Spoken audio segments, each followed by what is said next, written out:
बिस्मिल्लाहिर्रहमानिर्रहीम। मैं हूं सादिक हुसैन और आप देख रहे हैं मेरा यूट्यूब चैनल बायोलॉजिज़म पे आने वाले तमाम नए दोस्तों को वेलकम। और अगर आपने अभी तक हमारा बायोलॉजिज़म चैनल को सब्सक्राइब नहीं किया तो अभी नीचे दिए गए सब्सक्राइब के बटन को क्लिक कर लें और साथ दी गई बेल आइकन को ज़रूर प्रेस कर दें ताकि हमारी डेली बेसिस पे नई आने वाली वीडियोस आप तक पहुंचती रहें। आज की वीडियोस में हम डिस्कस करेंगे 2017 का जो पीपीएससी का पास पेपर हम डिस्कस कर रहे थे ज़ूलॉजी का, उसका दूसरा पार्ट। और कल हमने 50 एमसीक्यूज देखे थे। अगर आपने अभी तक हमारा वो वीडियो नहीं देखी तो ऊपर कॉर्नर में आपको ये जो लिंक सजेस्ट हो रहा है यहाँ पे आप देख सकते हैं हमारी पहले लेक्चर्स की वीडियो। और आज का लेक्चर हम स्टार्ट करते हैं। हमारा पहला एमसीक्यूज है, which of the following group of animals has a circular or a unicellular body? Has a cellular or a unicellular body. So Porifera, Protozoa, Eumetazoa और Cnidaria. So unicellular जो body है या acellular जो body है, this is basically present in Protozoa. So option B is correct one.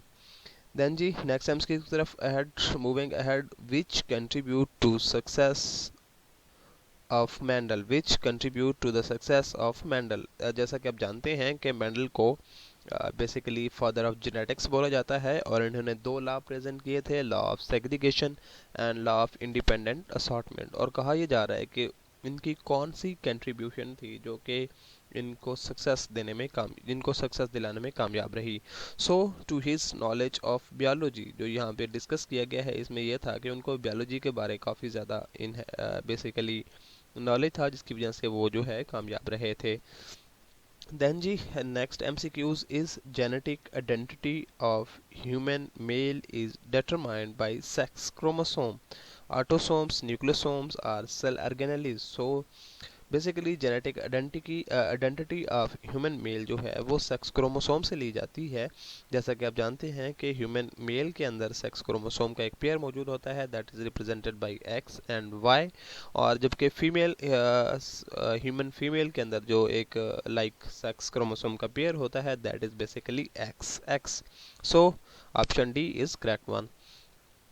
Then जी question number 4, upper part of sea or aquatic ecosystem contains, तो ये plankton जो अपर पार्ट होता है उसके अंदर प्लैंकटन जो है प्रेजेंट होते हैं। नेक्टॉन, बेंथोस और प्लैंकटन एंड नेक्टॉन तो ये नहीं, ओनली प्लैंकटन जो है ये प्रेजेंट होते हैं। जी नेक्स्ट एमसीक्यूज है, the structure that is based for feeding in most mollusc is buccal cavity, radula, mouth और अडंटोफोर। सो मोलस्क के अंदर जो एक टोंग लाइक स्ट्रक्चर मौजूद होता है जो कि ग्रेस्पिंग ऑफ फूड के लिए क्या होता है यूज होता है, that is named as radula. Option B is correct one.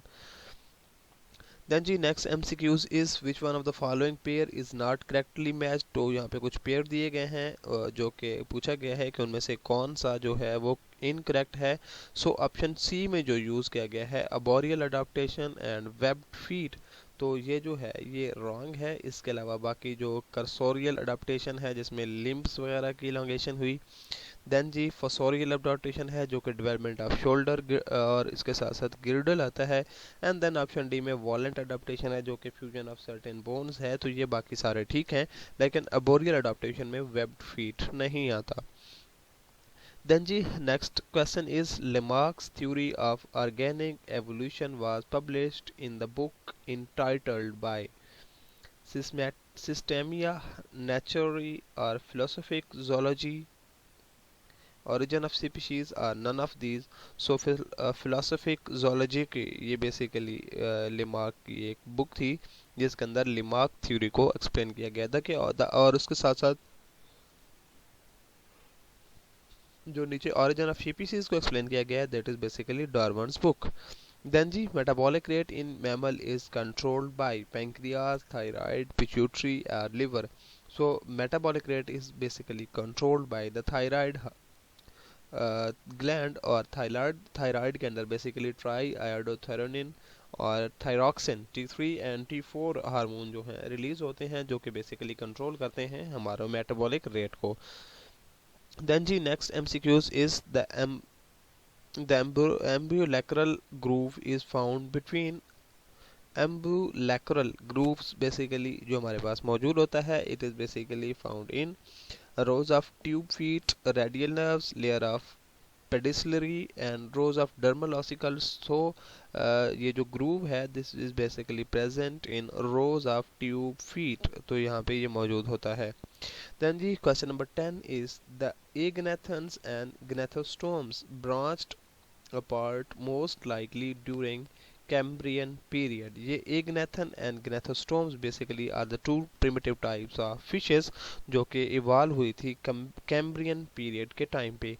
Then जी next MCQs की तरफ बढ़ते हैं. हमारा next MCQs है many echinoderms have two parts to the stomach. These two parts are called enzymatic and sacral and cardiac and pyloric and enzymatic. So जो stomach है एनकाइनोडर्म्स का, इसके दो पार्ट्स होते हैं जिनको हम नाम देते हैं कार्डियक टूवर्ड हर साइड होता है, and the second one is pyloric PYLORIC जो कि लोअर साइड पे मौजूद होता है. Then G question number 12 is which of the following fish may be characterised as eel like parasitic and possessing a cartilaginous skeleton. तीन characteristics बयान की गई हैं, looks like eel like and parasitic in nature while having cartilaginous skeleton. So camera, and the number 2 is hagfish, number 3 is lamprey, and then number 4 is ostracoderms. So option C जिसमें lamprey जो है explain किया गया है, so it have these three characteristics जो यहाँ पे बयान की गई हैं. Then जी next MCQs is which of the following evolved from a group of carnivorous Plecosaurus. ये carnivorous Plecosaurus basically they were the primitive reptiles जिनकी long या large या tall snails होती थी, और इनके अंदर जो ग्रुप इवॉल्व हुआ they are thrapsid. ये basically mammals के हवाले से बात की जाती है, so group A option A is correct one. Then जी question number 14 is the freshwater fish that survived the Devonian period possessed efficient gills, lungs, countercurrent flow, और ये बेसिकली पेडोमॉर्फोसिस एक फिनोमेना होता है जो डिवोनियन पीरियड के अंदर फिश हैं जिन्होंने सर्वाइव किया फ्रेश वाटर के अंदर. दे वर पोजेसिंग द लंग्स, और लंग्स के थ्रू बेसिकली उन्होंने रेस्पिरेशन का प्रोसेस या गैसेस एक्सचेंज का जो प्रोसेस था उसके थ्रू उन्होंने परफॉर्म किया. देन जी नेक्स्ट एमसीक्यूज की तरफ मूव करते हैं. Next MCQs is which of the following group of mammal have no parasites. Platyhelminthes, Nematoda, Porifera, or Echinodermata. So Echinodermata, they are the groups of animal who don't have any parasites. Then G small t mates with T capital and T small, which what will be the characteristics of spring? So इसमें 75% recessive, 50% recessive, 25% recessive are all dominant. So ये recessive, homozygous and heterozygous tall के साथ जब उसका क्या कहते हैं match होता है या रिएक्ट होता है तो 50% रिसेसिव बनते हैं और 50% जो है वो डोमिनेंट बनते हैं. Then ji next MCQs is fertilization is a chemical substance produced from mature egg, acrosome, polar bodies, or middle piece of sperm. तो fertilization is a chemical that is produced from mature egg. So next MCQs is association of animal when both partner are benefited are cluny, commensalism, amensalism, or mutualism. So it is a basically type of symbiosis, और जब दोनों partner जो हैं उन जिनको benefit हो it is known as mutualism. और commensalism यहाँ पे बात किया गया है it is also type of symbiosis, और इसके अंदर एक को बेनिफिट हो रहा होता है जबकि दूसरे को ना ही बेनिफिट्स होता है और ना ही उसको कोई हार्म पहुंच रहा होता है. Then the question number 19 is the tropophore larva indicates a common ancestry for which of the following pair. So tropophore larva जो है ये basically किस like lineage को explain करता है. Number 1 है mollusca to annelida, number 2 is mollusca to cnidaria, number 3 is mollusca to psilopsida, Number 4 is mollusca to nematoda. So number 1 is correct one, mollusca to annelida, दोनों के अंदर क्या होता है, ट्रोपोफोर लार्वा जो है वो मौजूद होता है. सो नेक्स्ट MCQ की तरफ मूव करते हैं. The desert animal confine their activities during night time because they. अच्छा, कुछ क्वेश्चन में ये डिस्कस किया जा रहा है कि जो हमारे पास डेजर्ट्स के एनिमल होते हैं वो अपनी मोस्टली एक्टिविटीज़ जो हैं वो नाइट टाइम के टाइम पे कन्फाइन कर लेते हैं. उसकी वजह क्या है? Number 1 is can see well during night, get sufficient food from during night. Number 3 is have a problem of conservation of water during the daytime. Number 4 is face less competition for food during night. So number 3 is they have problem of conservation of water during the daytime. इस वजह से वो क्या करते हैं, अपनी mostly activities को water conserve करने के लिए नाइट टाइम पे कंपाइल कर लेते हैं, कन्फाइन कर लेते हैं. So number 21 is the characteristics of no shell, integument scale, a reduced head, and a being dioecious describes which of the following mollusk. So यहाँ पे मोलस्का की कुछ क्लासेस दी गई हैं, उनके अंदर कुछ कैरेक्टरिस्टिक्स बताई गई हैं कि ये कौन कौन सी कैरेक्टरिस्टिक्स इस क्लास के अंदर होती हैं. इनके अंदर पहली जो कैरेक्टरिस्टिक्स है, नो शेल्स होते हैं, इंटेगुमेंट स्केल्स होते हैं, रिड्यूस्ड हेड होता है और डायोशियस होते हैं. So number 1 is Caudofivita, number 2 is Lanogastris, number 3 is Monoplacophora, and number 4 is Polyplacophora. So number 1 is correct one, Caudofivita. This class have no scale, integument scale, no shell, integument scales, and reduced head with a dioecious nature. Number 22 is what is the correct sequence of zonation in the lentic environment. Number 1 is profundal zone, 2 पे option जो दिए गए हैं that is sublittoral zone, and then number 3 पे जो दिया गया है that is littoral zone. So zonation mean जब हमने जोन को उनकी लाइक सीक्वेंस के साथ अरेंज करना है, सो नंबर फर्स्ट पे आता है लिटोरल जोन, देन सब लिटोरल जोन आता है और लीस्ट पे आता है, last and least one is profundal zone. So question number 23 is which of the following facts makes Lamarckism doubtful. ये कल भी एक क्वेश्चन आया था कि जो हमारे पास Lamarckism है वो कौन सा ऐसा ऑप्शन है जो कि इसको डाउटफुल बनाता है. So number 1 is neck of giraffe elongated for grazing from high trees. तो ये इसको postulate को verify करता है. Number 2 is trees of high altitude have slopy branches to avoid the deposition of snow. ये भी इसको postulate कर रहा होता है. जबकि number 3 is deer is faster runner for protection from predator. तो ये भी सही है. Number 4 is Indian ladies have been getting their ears pierced since ages but pierced ears are not inherited.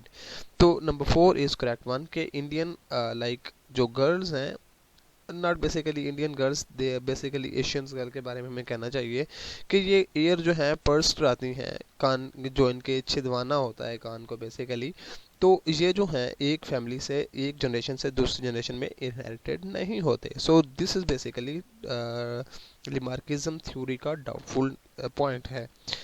Number 24 is HCG hormone है, is secreted by placenta ovary thyroid. ये thymus लिखा हुआ है, बेसिकली हाइपोथैलेमस है, and then 4 is thyroid. So HCG is basically secreted by placenta. Placenta is a nutritional pathway between newborn baby like infant जो कि उस वक्त डेवलपमेंट कर रहा है, एम्ब्रियो कहना चाहिए बेसिकली, और their mother. So number 25 is the echinoderms have developed the ability to exploit many sources of the food. The sea star are fill in the blanks, the sea urchin are, and the sea cucumber are. अच्छा, ये basically echinodermata के अंदर according to their sources of food is ability होती है like nutritional जो उनकी habit है उसको चेंज करने की. The sea star are basically carnivorous, sea urchins are herbivorous, and the sea cucumber are deposit feeder. ये तीनों जो हैं एग्जांपल हैं किसकी, एकाइनोडर्म्स की, but they have their own particular nutritions method. Then G 26 is the respiratory apparatus of Aegonathan may be characterized by. अच्छा, एक Nathan के हवाले से बात की गई है, रेस्पिरेटरी ऑर्गन्स recognized by या characterized by number 1 is lack of gill filament, number 2 is lack of upper column, number 3 is presence of spiracles, and number 4 is acting as a filter feeding mechanism. So egg nathan जो है they lack an upper column. Number 2 is correct one, they lack of an upper column. Then ji number 27 is the early Therians most resembled a small pig, kangaroo, rat or a horse. So basically Therians इनको mammals को कहा जाता है. The early mammals mainly क्या कहते हैं, resembled to a small rat. Option C is correct one. जी अगले MCQs की तरफ हम मूव करते हैं और हमारा 28 जो एमसीक्यूज है that one is the first well known fossil of a tetrapod was. अच्छा, टेट्रापॉड के फर्स्ट फॉसिल की बात की गई है in a genus Sphenodon, in a genus Latimeria, in a genus istiophaga, Ichthyostega and then Desmognathus. Sorry ये कुछ नाम इस तरह से हैं. स्फेनोडॉन, number 1 is Phainodon, number 2 is Latimera, number 3 is Ichthyostega, and number 4 is Desmognathans. So option C is correct one. The first well-known fossils of tetrapod is Ichthyostega. 29 MCQs is 29 MCQs की तरफ हम मूव करते हैं and 29 MCQs is a genetic cross having recessive epistasis. अब यहाँ पे condition देख लें. रिसेसिव एपिस्टेसिस की बात की गई है. F2 phenotypic ratio would be, F2 जो है एपिस्टेसिस के अंदर 9, 3 and 4 पोजेसिंग होती है. So next 13th MCQs is cross between a capital A small a capital B and then the small a capital B will form. So option 1 is correct. 1 capital A capital B and then 1 small a and capital B. So basically इसको जब हम test cross के method के through हल करते हैं तो ये हमारे पास option 1 is correct one. Then जी आर ये बेसिकली कैपिटल के लिए रिप्रेजेंट कर रहा है और होमोजाइगस डोमिनेंट है. Antirrhinum is crossed with white one, ये रिसेसिव है. Offspring heterozygous are pink. This is an example of, यहाँ पे आप देख सकते हैं कि हमारे पास एक रेड प्रोजेनी है जिसके अंदर डोमिनेंसी पाई जा रही है and then the is cross between the white that is basically recessive progeny. तो उनके ऑफस्प्रिंग जो बन रहे हैं वो पिंक के नेचर बन रहे हैं, हेट्रोजाइगस हैं. सो इनके अंदर कौन सी एग्जांपल है, they are basically have dominant recessive, incomplete dominance, hybrid and supplementary genus. So they basically have incomplete dominance. Option B is correct one. Then G 32 MCQs is in human the placenta is hemochorial, endothelial or epitheliochorial or सेंडेस्मोकोरियल. सो यहाँ पे जो हमारे पास humans होते हैं इनके अंदर जो placenta होता है दिस इज बेसिकली हेमोकोरियल. जी नेक्स्ट एमसीक्यू की तरफ मूव करते हैं. Next MCQ is gastropoda taxonomy is currently under consideration. The traditional 3 subclasses are Prosobranchia and 2 other. Gastropoda या मोलस्का के हवाले से बात की जा रही है और उसके क्लासेस के हवाले से बात की जा रही है, सब क्लासेस से. सो एक आपके नाम दे दिया गया है प्रोसोब्रैंकिया और 2 अदर जो है वो हमसे पूछी जा रही हैं. Option 1 is nudibranchia and palaeocopoda, number 2 is palaeocopoda and opisthobranchia, number 3 is opisthobranchia and pulmonata and number 4 is Pulmonata and Nudibranchia. So option 3 is correct one. As the gastropoda have following 3 subclasses: Prosobranchia, Ophistobranchia and then Pulmonata. So C1 is correct. Then G number 34 MCQs is the monoplacophorans were known only from the fossil record until 1952 when emerged from the deep sea trawl net. So deep T troll net it is a basically species जो कि relate करती है मोनोप्लैकोफोरन से, और ये specimen of नियोप्लैनिया के time पे क्या हुई थी, 1952 के अंदर क्या हुई थी, रिकॉर्ड की गई थी। इसी वजह से हम मोनोप्लैकन को और डीप सी ट्रॉल नेट से रिकॉग्नाइज करते हैं।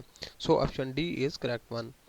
Then ji next MCQs is which one of the following statement is not true about energy flow. So energy flow जो है बेसिकली पिरामिड ऑफ एनर्जी से रिप्रेजेंट किया जाता है। हर क्या कहते हैं लाइक क्या कहते हैं सॉरी जो हमारे पास ट्रॉफिक लेवल होगा, हर ट्रॉफिक लेवल पे एनर्जी फ्लो जो है वो चेंज होता रहेगा।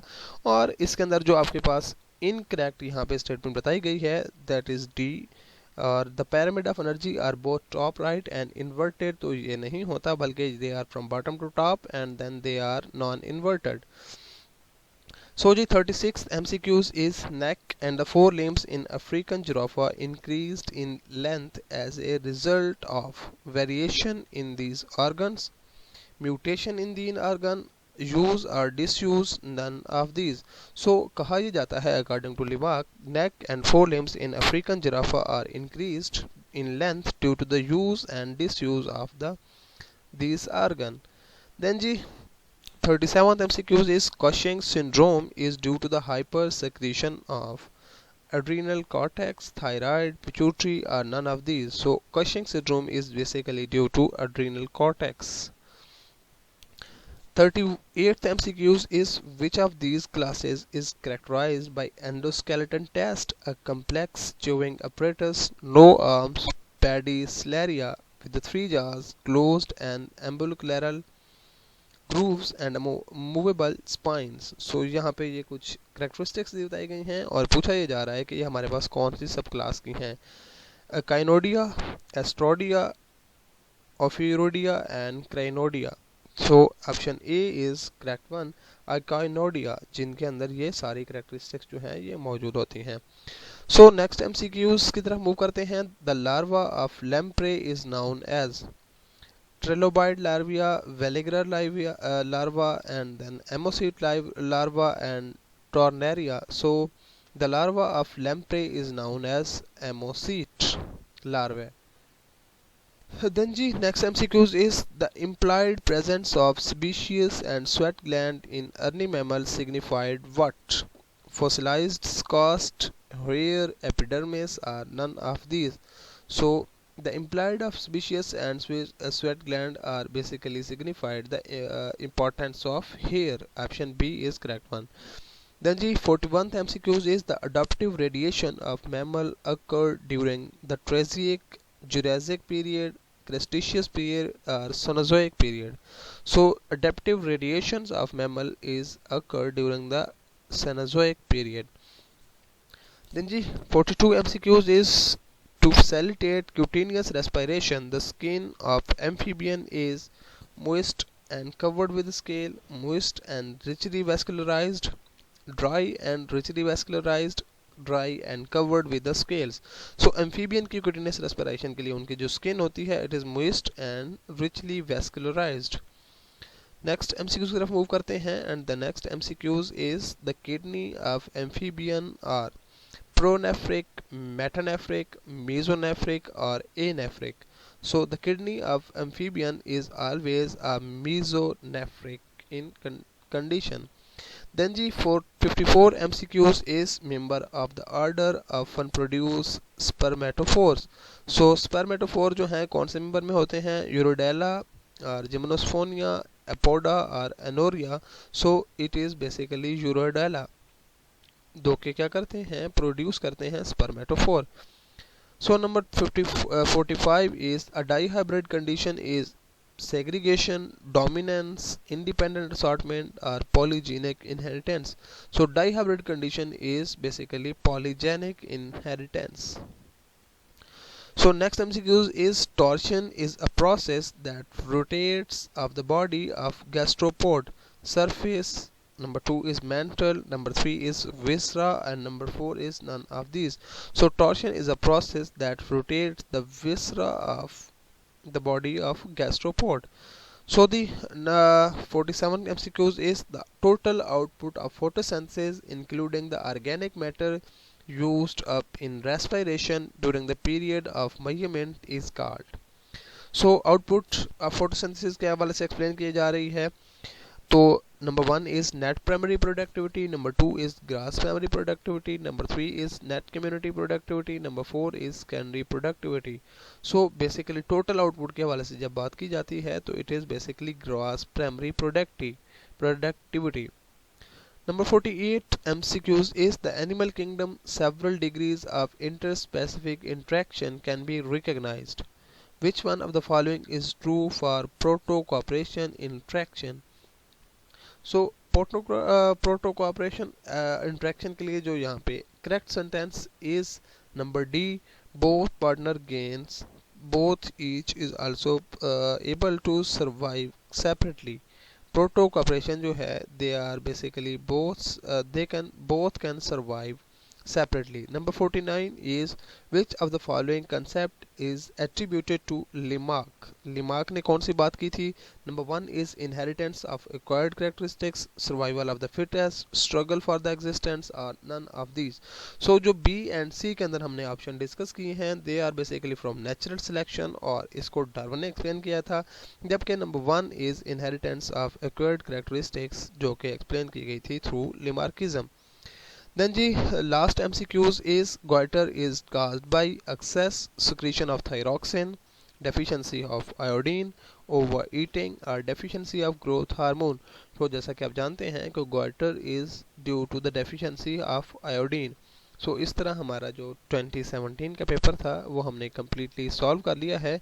होप सो आपको आज के एमसीक्यूज क्लियर हो चुके होंगे. अगर आपको आज की क्लास पसंद आई है तो इसे अपने फ्रेंड्स के साथ ज़रूर शेयर कीजिएगा और बायोलॉजिज्म पे सबको अपनी तरफ से दावत भी दीजिए, इनवाइट भी कीजिए ताकि डेली बेसिस पे आने वाली जो इन्फॉर्मेटिव वीडियोज़ हैं सब तक पहुँचते रहें.